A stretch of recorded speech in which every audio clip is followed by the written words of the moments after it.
Hey guys, welcome to the Foreman Coaching Channel. My name is Jeremy Abbott, and I focus on turning you into an awesome foreman for up and coming or existing foremen. And today I wanted to talk about the concept last hired, first fired.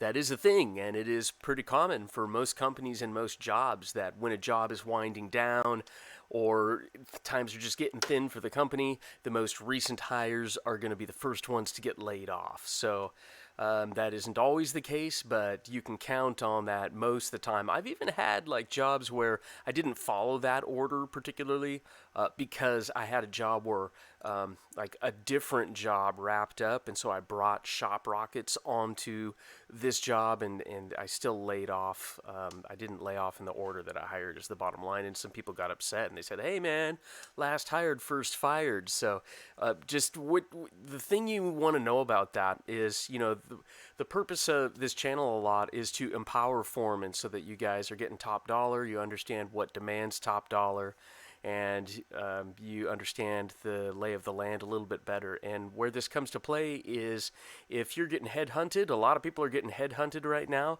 I would really raise the warning flag for changing companies right now. If you're with a company that is pretty loyal to you, you think you got some staying power with that company. I think right now is starting to be some soft times to be changing. You might not have enough time to really get a relationship going with a new company before times get skinny and it's time to lay off. And I think that because the signs are all over, as predicted, and as a lot of other YouTube channels and stuff have been predicting, Amazon is canceling like warehouses everywhere. The housing market, refinances are in the toilet. New build starts are definitely slowing down. So that's going to impact the construction industry big time. Amazon, Target, Costco, they're not needing to lease or build new warehouse space. That affects a lot of tilt-up buildings, a lot of lightweight commercial, and of course residential slowing down is going to affect all those plumbers, HVAC guys and electricians everywhere. It's just going to be a slowdown. So I think a lot of companies are going to be evaluating the hires that they've done. We've had this really inflated wage economy for the last year. In order to get guys, you're having to just really pay top dollar.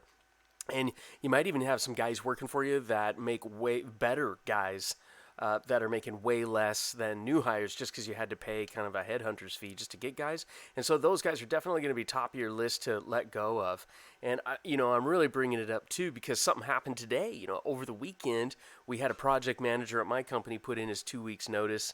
And, hey, it's all business. Good for him if he got a better offer somewhere else, And I don't have a crystal ball. I don't know what the future holds, but I definitely would be worried if I were him about the longevity and staying power at the next company, and that he might fall under the rule of last hired, first fired. I mean, I was just talking with somebody the other day, and they were talking about a project manager that pulled up roots in Seattle and went down to Texas to get a job with Tesla. This is just about 3 months ago, and bought a house and everything, and boom, worked for Tesla for about 3 weeks before they laid him off because Tesla's just doing massive pullbacks. So if you're working with a company that you have a pretty good relationship with, that you think will keep you on in front of everybody else, you just might consider the amount of money in your savings right now.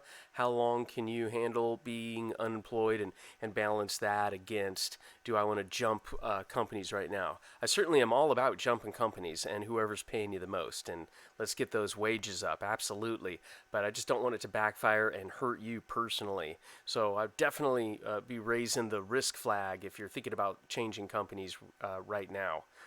Because, the guy that left our company, he put in his 2 weeks notice. He's going to go somewhere else. Like now, let's say, let's just say it doesn't work out for him, and the economy pulls back, and he gets laid off first, and he comes back and says, hey, he's a good project manager too. But if he came back and said, hey, you think I could get my job back? Well, I'm already interviewing a guy tomorrow to replace him, and I'm going to be thinking about, my position of stable employees. And even though he's a good project manager, he quit in the middle of several jobs on me, over the weekend. So I'm going to be considering that. I'm like, well, do I want a guy back that might quit in the middle of workload to go get more money? So as a company owner, that's something I'm going to be thinking about. So that's another thing you guys should think about if you are jumping contractors for more money. Do your best to make sure you don't burn bridges and the timing is right. For me, I understand it's all about business and everybody's got to do the right thing for them, including me. I need to do the right thing for my business, and this guy I'm interviewing tomorrow, if I hire him, he's going to have a fresh track record, has never quit on me, where even though this other project manager is really good, he's got one against him. He's quit on me before, so I'm not saying there's a blacklist or anything like that. There's lots of journeyman electricians that have worked for my company that I'd love to have back, but it's just not a priority for me to get them back versus, my existing guys. Because they've quit before. So anyway, last hired, first fired. There's a lot of sayings around the construction industry. That's one of them. So if you've never heard that, there it is. And if you're trying to get to be a foreman and you've gotten laid off, what can you do to keep your job right now? That's a tough one. If the company is running low on work, it's running low on work. I guess definitely get a relationship going with it. Well, I mean, hey, so for example, you were cutting back and I had to lay off an apprentice, a sixth progression apprentice. That's somebody that's been an apprentice. It's tricky, 5 years, but they call it a sixth progression apprentice. We had to lay him off. Actually, I didn't want to lay him off. We have a thing called standby. I asked him if he could go on standby, and that's where he doesn't try to go get another job as long as, we're telling him, hey, I got another job for you in like 3 weeks. If you can just hold out for 3 weeks. And in Washington State, they allow you to collect unemployment if we can put him in that status, that standby status, And so I asked him if he could go on standby, but he said he couldn't. Washington State handles it between him, and he may not have accrued enough standby. So, I said I really like you, but we can't just pay you to sit at home. We could put you on standby, but we can't just pay you to sit at home. So, and I understand you need to keep paying your mortgage and stuff. So we're gonna have to lay you off to make sure that you can go get another job and keep paying your mortgage and everything. And I talked to the journeyman that he had been working with today. I laid him off on Friday, and I talked to him today, and I said, hey, I just wanted to make sure I didn't misunderstand anything. And when he said he couldn't go on standby, and so we went ahead and laid him off, like in all conversations prior to that, when I was talking to the journeyman and we were talking about this apprentice, I would ask the journeyman, how's the apprentice doing? What's it look like for the future of this apprentice and the company? And the journeyman would always say, he's good. He does his job.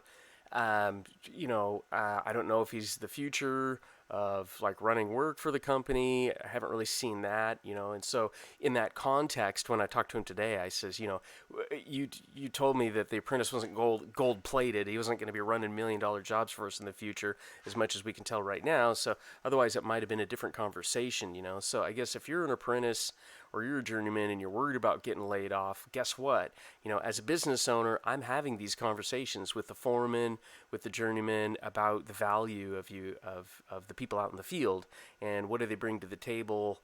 Are they strong workers? Are they decision makers? Are they good talking to the customer? Do they make money? Are they able to lead? What's the future potential? Are they quick learners? Are they always on time? Are they taking time off all the time? And trying to get a sense, because for me, even though there's this saying, last hired, first fired, it's not about that. For me in particular, I want to make sure I retain the best talent. Like a football team, I want to have all-stars on my team. So it's very selective. Of course I don't like laying off, but it is business, and we can't afford to just continue paying to everybody when there's no work, or we'll go bankrupt, and then everybody will, including myself, will have to go get a new job. So it's just business, and I'm pretty good about keeping it non-personal in my mind. But I know it feels personal when you're on the other side of it sometimes, and you got a mortgage and everything, and especially if you've taken on a lot of overhead, a lot of extra costs in your home household. If you bought cars and you bought a huge house and then you refinanced your house and your payment's huge and your car payment's huge and now your gas bill's huge, and now if you go out to fast food, it's $40 for two people, and getting laid off right now can be a really stressful thing. So that's just, going back to what I said about how's your personal savings. One thing that really helps you in your ability to continue hopping around with contractors and really finding a contractor that's right for you, that you enjoy working for, is having a sufficient savings that you can go ahead, even in a market like this, and not worry about last hired, first fired, because you don't have to make an uber amount of money just to stay afloat and keep paying all your bills. So I'd really encourage you guys, just word to the wise, so to speak, as the years tick on, you're going to find that, the wage of an electrician, of a plumber, or of an HVAC guy goes up, but your mortgage and everything generally stays the same. We've had some inflation a lot lately, but setting that aside, generally you kind of start making more money than you need, and just really, really do your best to take the opportunity to create a savings account. I know that was a life changer for me. If you don't save a lot of money right now, try to get into the habit of just at least transferring even $10 a week, so you kind of get into the action of saving something, just kind of the rhythm of putting something aside, whatever your pay cycle is. Maybe it's every 2 weeks, maybe it's every 1 week. And so then when you get raises, and you're going to get another $50 a week or another $100 a week or whatever it is, kind of try to set aside half of that, because I know the feeling of confidence when you actually have some savings to fall back on if something were to happen it's life changing. It'll change the way you think about your employer, because now it's like, hey man, if I don't want to work, I don't have to work. I can go out of work for 4 weeks while I wait for this other job, or 2 months, or whatever it is. So the feeling of confidence when you have a little savings. And I know a lot of us had some savings as we went through COVID because nobody could go anywhere. I didn't realize how much I spent on vacations and stuff until I couldn't take a vacation, and our savings built up like really fast. Like I had more savings than I ever had the last 2 years, and I thought that it was just because I'm so good financially. Look at, I've got all these savings, and maybe fooling myself a little bit. Probably a lot of it was actually I couldn't spend it on anything, so it just ended up in savings. But the feeling of comfort, and now that savings is coming down, and the job market's getting pretty tight, and the worry starts increasing. What if I got laid off? Do I have enough savings to cover me? So risk flag raised.